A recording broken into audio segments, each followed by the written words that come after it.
I'd like to call a meeting to order. This is a Board of Finance special meeting.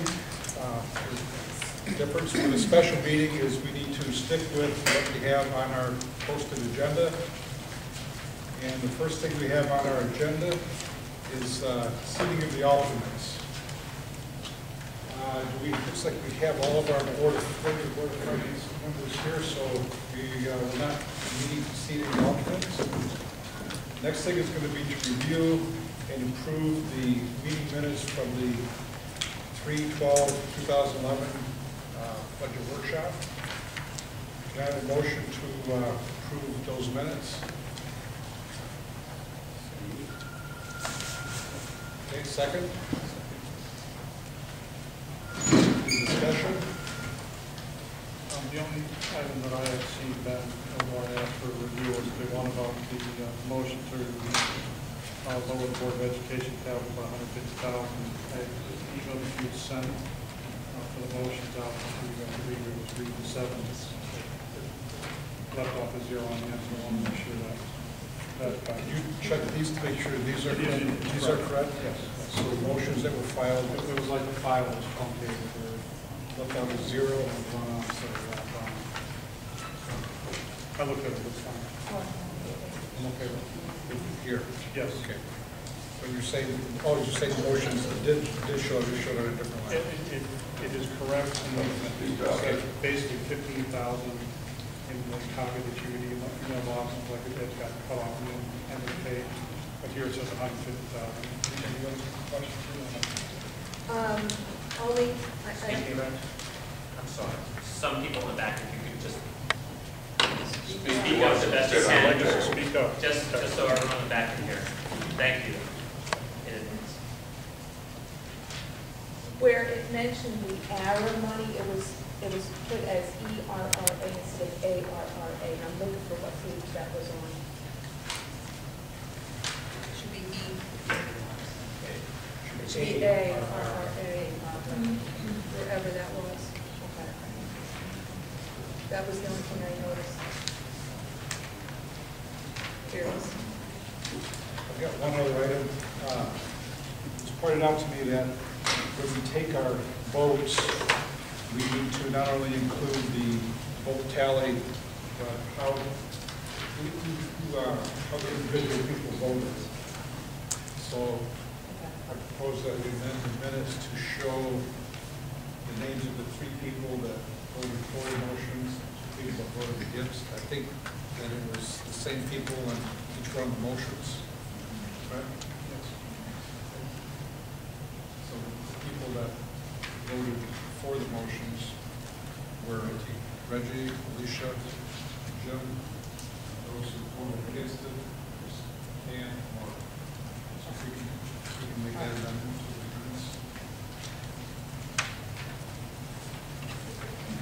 Any other proposed amendments to the meeting minutes? Okay, I have a motion to approve the amendments. Second? Okay. Second. All in favor of the amendments? Aye. Opposed? And now for the minutes themselves. We have a motion. Second. All in favor of approving the minutes? 5-8. Opposed? Abstained? Okay. Next item on the agenda is public comments. I don't think we're going to run into a time constraint, but I do want to limit it to 45 minutes, maybe an hour tops for public comments. But it seems to me that I don't think that that's going to be an issue. Any public comments for today's meeting? Yes. Can you all, by the way, can you state your name and just the street that you live on, if you would? My name is Kathy Nobletime, Steel Road. I've lived in New Hartford for about 25 years, and I'm the library media specialist here at Antolini. First, I want to thank all of you for your commitment to your community and your public service. But I need to tell you that I find the idea of a 0% increase for the education budget to be totally unacceptable. Excuse me, can you speak up just a little bit? It's very difficult in this room to hear you. Okay. But now I need to tell you that I find the idea of a 0% education budget to be totally unacceptable. Increases in utilities and transportation costs alone indicate the need for additional funding. At Antolini, we have previously experienced the loss of foreign language instruction in grades 3 and 4, decreased staffing in the areas of art and music, and increased class sizes due to cuts in sections of classes at specific grade levels. Now we're going to be required to meet the information and technology literacy needs of our students while absorbing the addition of duties from missing full and part-time staff members. Other duties resulting from the loss of more teaching staff and a curriculum coordinator will be absorbed by other staff members. The result will impact instruction and therefore student achievement. Students are not products that are manufactured in a business environment. They are children who need to acquire the skills necessary to compete in our 21st century world. If you require our school system to adhere to a 0% increase, you will be severely limiting our students' opportunities to learn these needed skills and their ability to become competent participants in an increasingly competitive world. If our financial straits are indeed as dire as stated, this may qualify as a rainy day, and maybe we need to consider using some of these funds. There was no tax increase last year. Do we continue that pattern due to the fear of decreased funding levels, or do we instead consider the far-reaching impact that this decision will have? Many families have moved into town because of the quality education that our school system offers and the high test scores that our students have achieved. Will we be able to maintain these standards to meet the expectations of future prospective buyers? You cannot, year after year, have minimal or zero budget increases that continuously affect staffing and programming levels and not expect it to have an impact on instruction and student achievement. Maybe this is a decision then not for the Board of Finance, but for the voters of the party. Any other comments? I'm Kate Piscanatelli, coincidentally another Steel Road resident. First of all, let me just say that in introduction, I'm a Board of Education member. I realize the pressures that the Board of Finance is under from community members and so forth.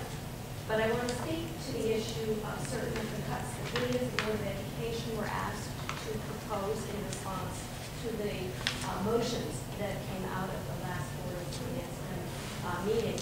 Let me just also say one other thing. In addition to being a Board of Education member, I'm also an independent education consultant. I do consulting in districts at state level and also the national level. And one of the things that I have frequently over the last few years often been able to say is that I saw New Hartford as a rather exemplary instance of implementing what a lot of the research says is critically important to boost student achievement. Specifically, it relates to the fact that you have teachers working collaboratively and you have teachers in leadership positions facilitating conversations among groups of teachers about not just standardized test scores, but also daily student work, what the curricular objectives are, and really digging deeply into the essence of what the teaching needs to be to result in high levels of student learning. As a consequence, I have a real concern about one of the cuts that we were forced to put on the list of proposed changes, which is the elimination of a curriculum specialist. Curriculum specialists play a very critical role because they do work with teachers and they do deal with those very significant issues are what are the instructional strategies on a day-to-day basis that result in kids learning better. This is even more critical this year than it has been in the past because we have essentially now reduced the numbers of grade level sections in each of the grade levels and increased class size. And I think some of you may remember the parents who spoke last year in very concerned manner about the impact on their kids. If that is a reality that we are forced to live with because of budgetary constraints, then we need the two curriculum specialist positions more than ever to help teachers deal with what is also a growing number of special needs students in our classrooms. I come here to say I'm really concerned that what we began to see last year, scores. Our math group test scores were not as perfect, I wouldn't say perfect, they never been perfect, but as high as we would like last year. Last year, there were a lot of stresses and the class sizes had started going up. And I feel that we endanger the progress and the exemplary achievement that has made all of us in this community very proud. And whenever I talk to anybody, people say, oh, New Hartford, I know about New Hartford. The second item that I have major reservations about is the reduction in the $25,000 in technology-related expenditures. One of the projects that I'm currently working on for a national testing company is looking at the whole issue of technology and online learning in our schools, and it is burgeoning. Connecticut isn't really on the forefront, but it's coming. Technology is something that is critically important and actually will help save costs in the long run. We have states that are proposing to move from textbooks and paper to online curricular resources as a means to both keep up to date and also save money in terms of availability. Our kids are going to probably take 1 or 2 online courses by the time they reach the middle of high school. When they get to higher education is an explosion of online learning. There are those, in order to prepare our students to live in this increasingly digital age and virtual learning environment, we need to provide them with resources in the elementary grades. New Hartford has done an exemplary job to date, and I'm concerned that when we cut the funding, we're going to start leaving our kids behind. So those are the 2 things I want to address. Again, we are sensitive as a Board of Education to the needs of the community, but I think we also have to be the needs of the community are met when our students achieve at high levels. And then I ask you as a Board of Finance to reconsider the level of cuts that we've asked us to.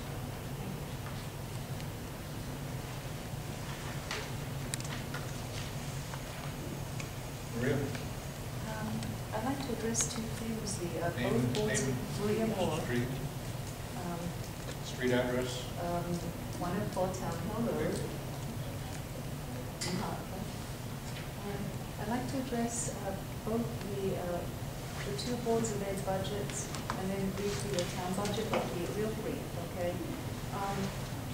I think that we can come in with much, much lower education budgets if we stop treating our children as though they belong to 2 separate communities, one here in the New Hartford schools and one over at regional.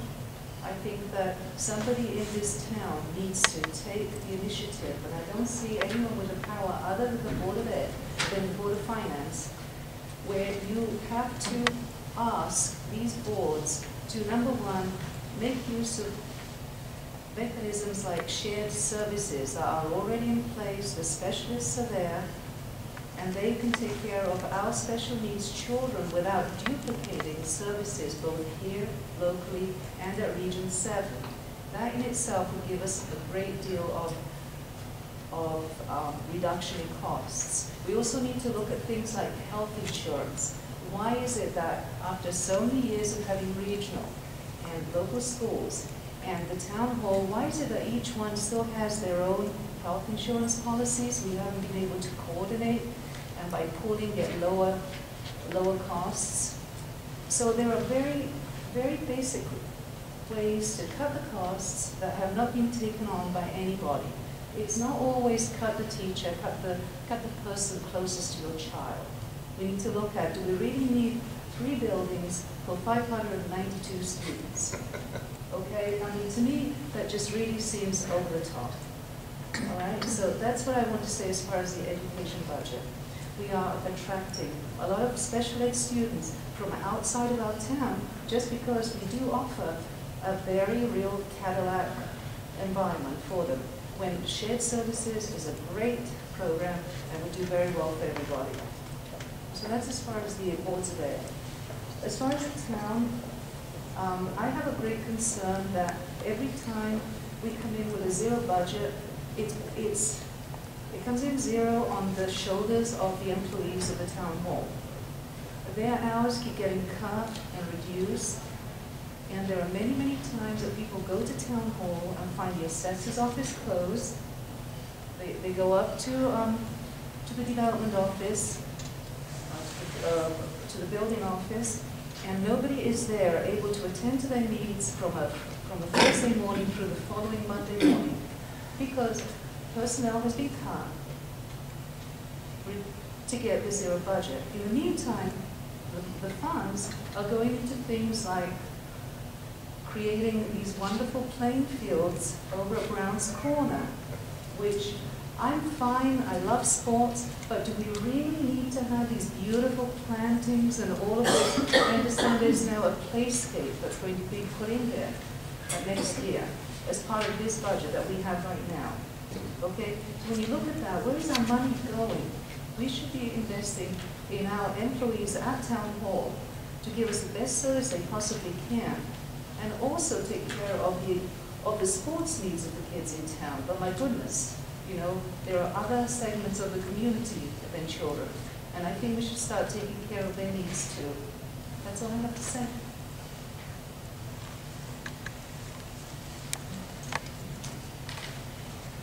Any other comments? Yes. My name is Ann Bailey. I've been in town since 1985. I worked for 30 years as a special education coordinator in Region 10 at Lake Garden School. And we were a regionalized school district, and I remember Burlington and Harlingen went through quite a bit of angst back at the time. They regionalized for the idea that you lose control of control and all those things. But I have to say, my 30 years working at Region 10 in the field of special education were nothing but wonderful, productive, exciting, innovative years. We had a very strong Department of Special Education, regionalized, with a director who oversaw the entire region. We worked together as two towns, coordinated together. I remember doing consulting with some of the towns in Region 7 at the elementary level and being absolutely astounded that these towns were all running their own little elementary programs and weren't combined under one umbrella. You get better support services because you're sharing your services across your towns. You coordinate better because everybody's working together as a group, and you take away a whole layer of administrative costs, because I've always been startled that we have a superintendent for our elementary schools. It's just an unnecessary level of administration. And if you're looking at places to cut costs, when do we begin to make the move to get regionalized from K-12? I can tell you after 30 years of working in a system where that was done, it was nothing but a plus for everybody.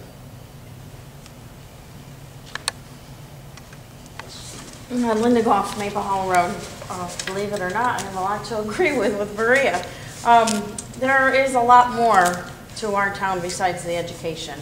And I don't think it's fair to our town employees to continue to get zero to little increases in their salaries as the Board of Ed continues to get quite nice increases in their salaries every year. I just, you know, it's been going on for too many years, and the employees of the town keep taking steps back instead of step forward. And like Maria said, more offices are having to, they're not open as many hours because we just can't afford to continue to staff them. And you know, there's so much more, and you know, I hear so much about the special ed. I worked in the Plymouth School District, and the amount of special ed children in that school district was much higher than it is in New Hartford. And you know, we have to come to a realization that we can't afford to continue to go on this path. I mean, how much more can we afford to pay in taxes when the normal people outside are losing their jobs, or they're still not getting raises? You know, it's not improving out there. And we have got to come to a realization that there's just not a lot of money. And I also wanted to know if when, I'm not sure if this is possible or not, but when we go to town meeting, before we go to referendum, can we not break the budget down into 3 different votes? The town, the local Board of Ed, and the regional, and let the town people decide on, and then after that, maybe go to another town meeting and get input of, you know, what do you want cut? What do you want increased?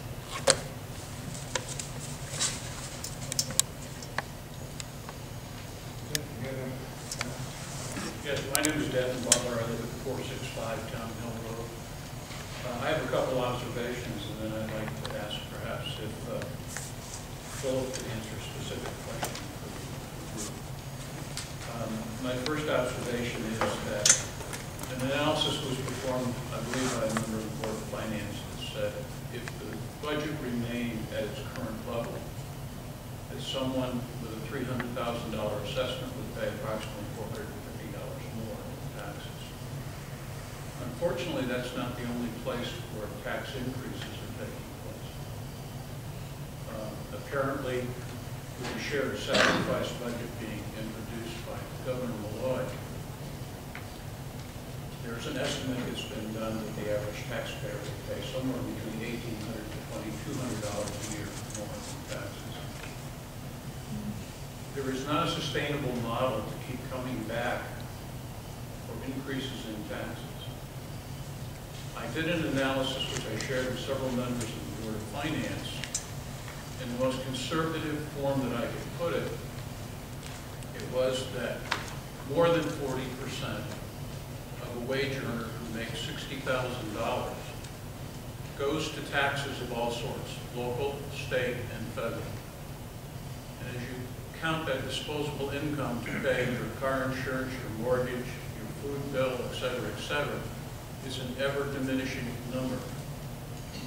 There aren't very many people getting raises or increases. Those of us who are retired are living on a fixed income. Interest rates, which should be sky high for savings, have been artificially depleted to 0.5%. You might as well put your funds in a coffee can, at least in your backyard, you know they were there. I don't profess to want to tell the Board of Education how to manage its business. And we could have an intellectual argument about whether education is a business. It is. Your finished product is not good. It's an individual who goes into the marketplace to perform.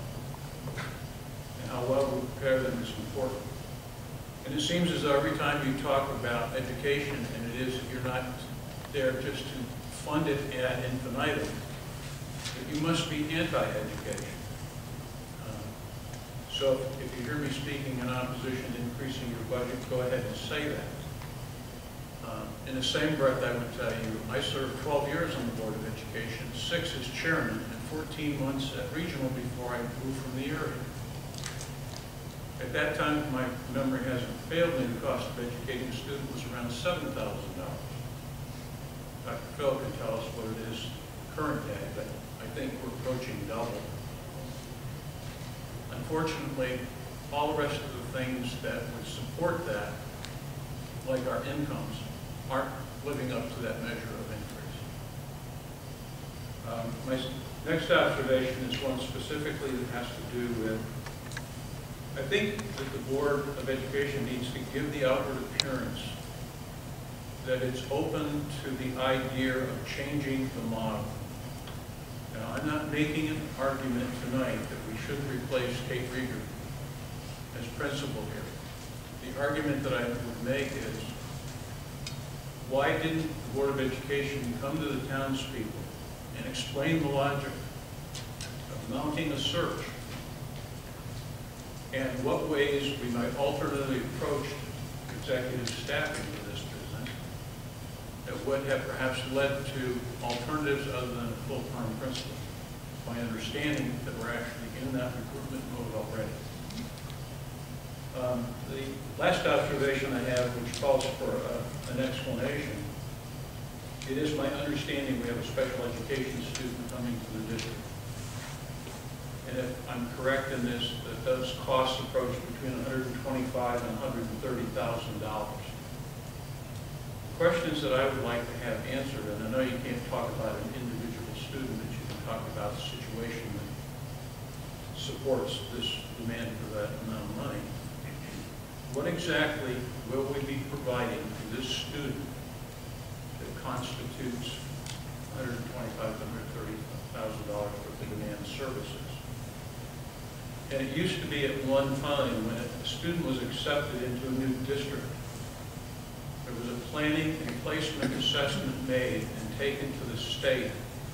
We didn't accept at face value what the old planning and placement was. And can that still be done as an avenue to bridge some of these costs? Dr. O'Reilly, do you plan to respond to that? Sure. You ask exactly what does that entail. This is a child who's moved from Torrington to New Hartford. It becomes our responsibility, our sole responsibility to educate that child because he resides in this community.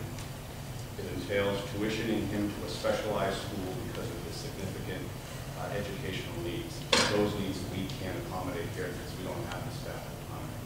It requires a one-to-one tutor with him, again, because of his severe physical needs.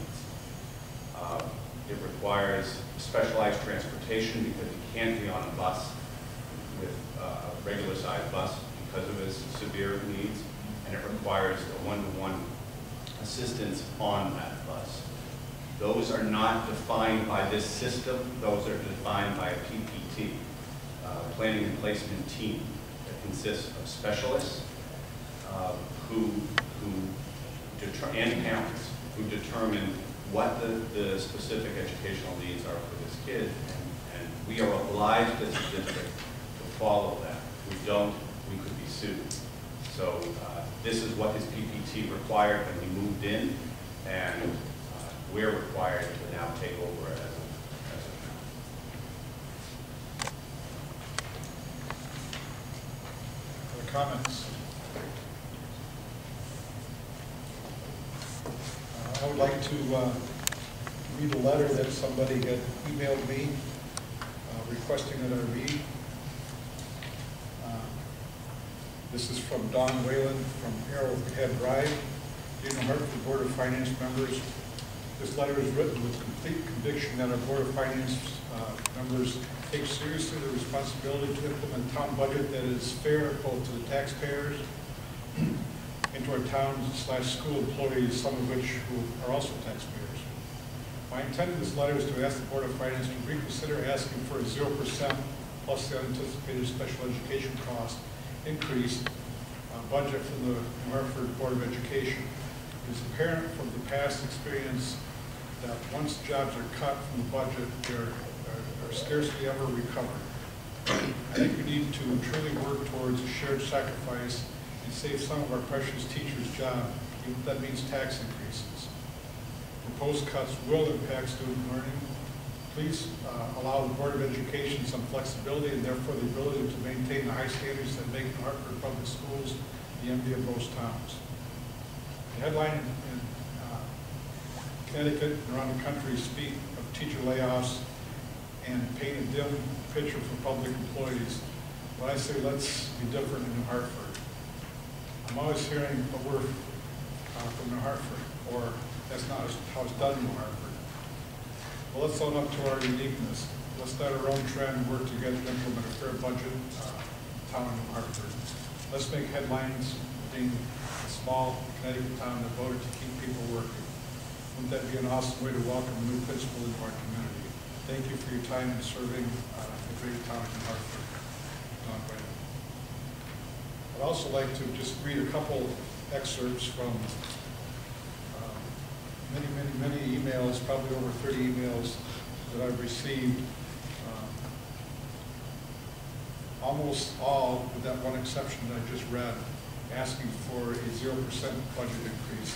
I'm not going to go through every one of them, but just a few excerpts from this one's from Chester Sabinski of West Hill Road. And I'm not reading the whole thing, just some of the main points. I feel that the town budget needs to be kept at 0 increase or less for the coming year. Governments, fed, state, town have traditionally created budgets with periodic increases over the previous year's budget to then be sold to the public. That way of budgeting has enabled and encouraged expansion and adding more and more programs. If you're paying attention to the increased public awareness and reaction, those days are coming to an end. The money tree that could be plucked in past years to cover this approach is now going to react.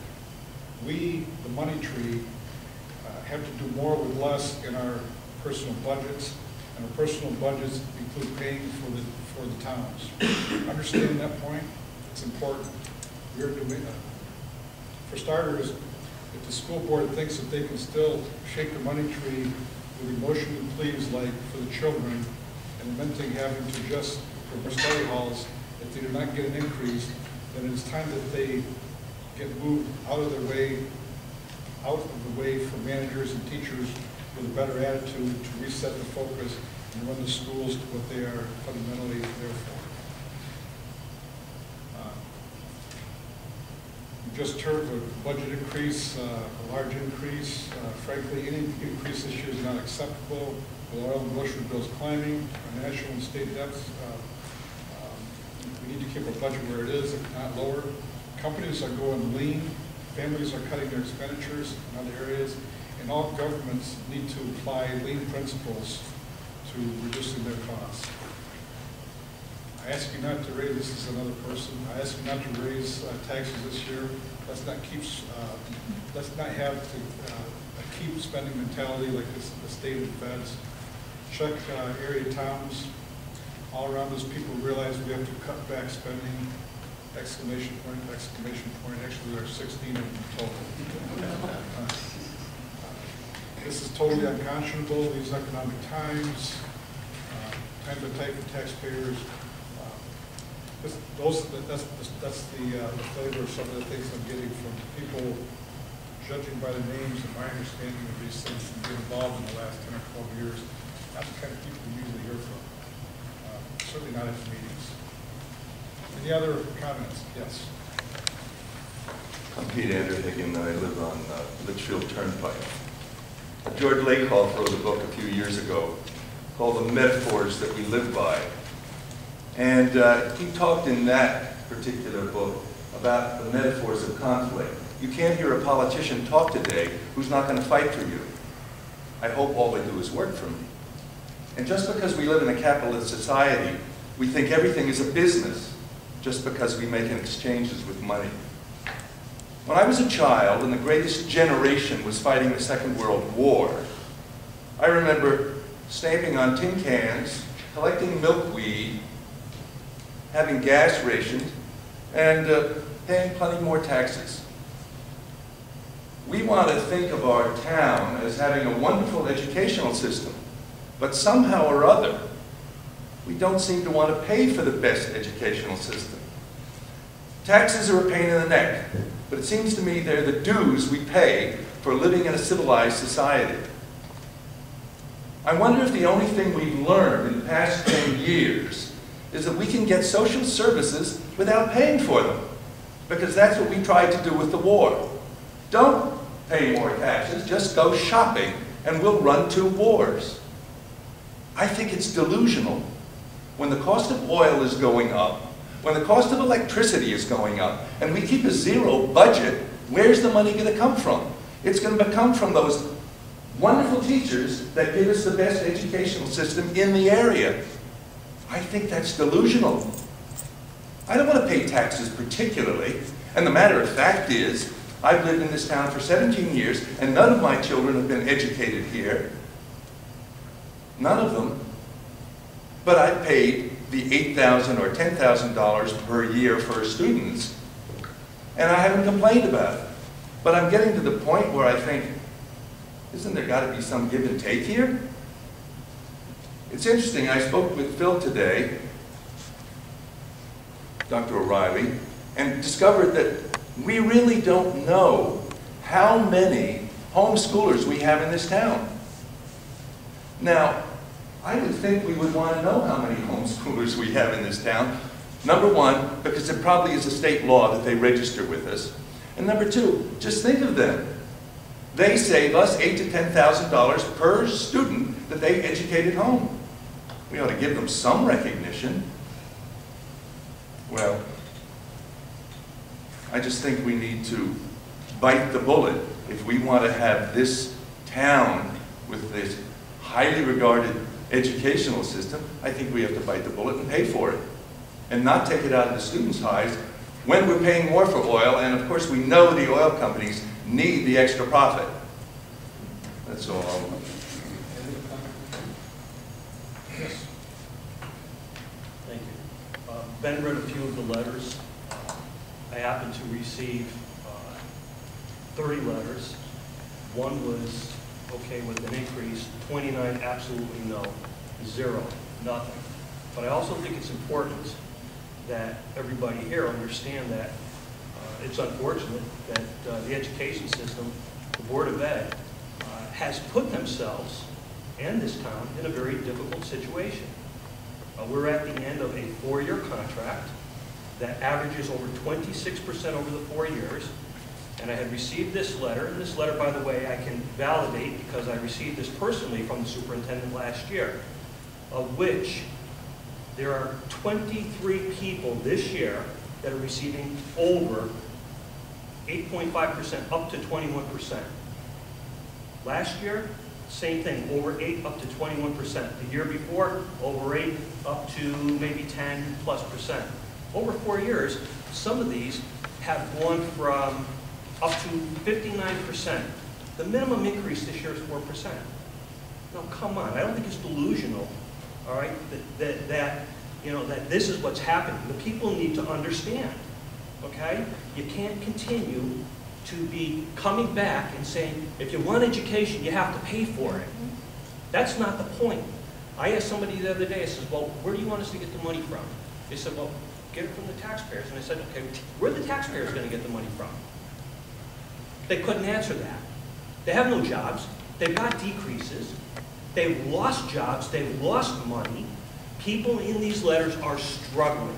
They can't pay for oil. They can't put food on the table. But yet, you want to okay 8 to 21% a year? This is fact. Okay? So when people are standing up in front of the Board of Finance didn't put the town in this situation. This is the education system. Now I can take it, probably the majority of people in this room probably didn't vote for this Board of Ed contract 4 years ago. It's at the very end.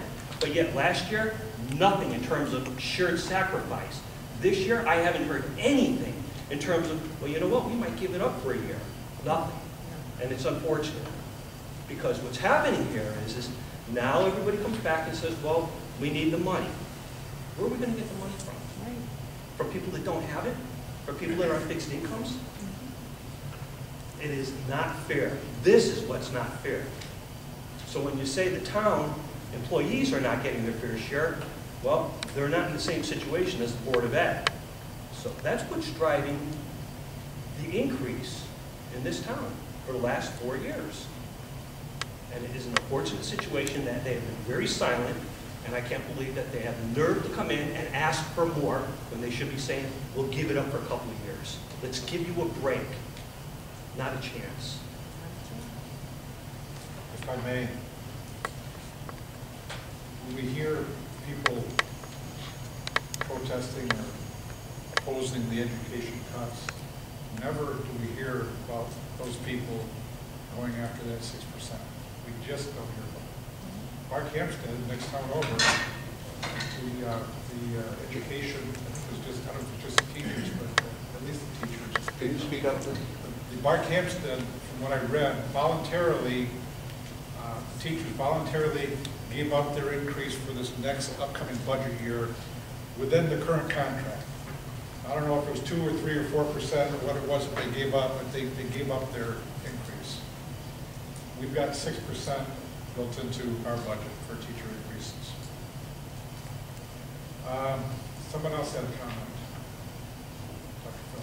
I just wanted to answer the second part of Dennis' question, which I neglected to do, and that is relative to the state support or the role of the state. This is referred to as our educational cost sharing program, and right now the state does reimburse the districts for a certain percentage of their high cost pupils. We're not the only one that have children who cost a great deal of money because of their special educational needs. So we will get back approximately, and this is a calculation now, of that $130,000 for that, what I project the cost for that student. We'll get back about $59,000 from the state of Connecticut that will go to the town department. So there is, it's not staff with that. That's one information. And of course, that is pending legislation and future funding. Any other comments? Any other comments from the, Dan? Just a point of clarification, a couple of points that were made tonight.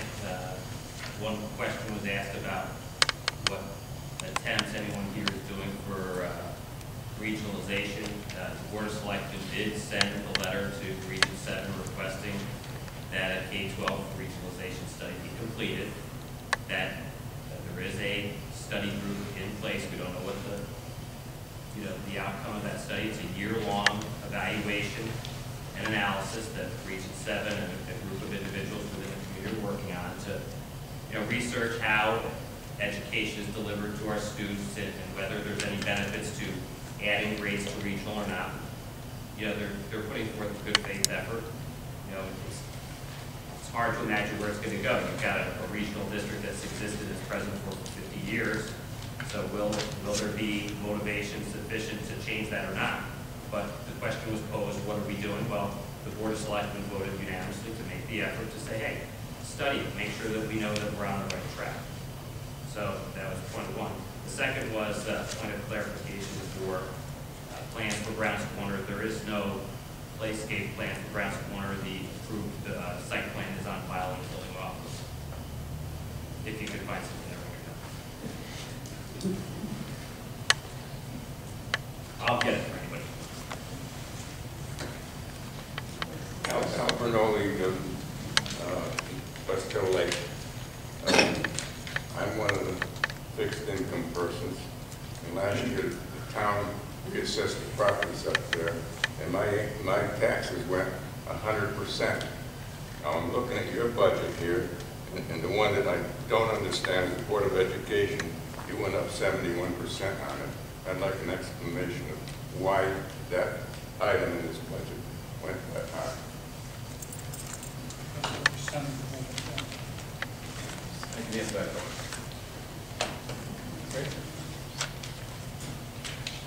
I think you're referring to the line, the Board of Education line, that last year was at 28 and this year it's at 48. Right. The Board of Education has allocated additional money for the upcoming year for legal services in anticipation of a very difficult negotiation with the teachers. And so they feel, any board member can speak, but they feel that is because in anticipation of some increased legal costs because of the negotiation. I don't think that was his question. You're asking what that 71% was, sir? Why there was an increase? The other increase is in study education, but that was explained. But the Board of Education went up 71%. It's the only item in the whole thing that really increased that much. That's what it is. Right now. That's what most of it is. Thank you. I notice here the first thing you say is, Pete Anderhagen, I'm still Pete Anderhagen. The board will pursue all options to contain costs. Let me suggest one. Privatize the school. We talk about privatizing Social Security, privatize the school, and then you have obliterated those delusional contracts, I'll admit that, and we have an entirely new ball game. And as far as that dirt on Brown's Corners is, every kid that plays there bring their bucket and take a bucket home of the dirt home, and at the end of the summer we won't have those piles. That'll be a little bit of lesson in self-reliance, for which that New England patriarch Ralph Waldo Emerson, in his book Self-Reliance, will be honored.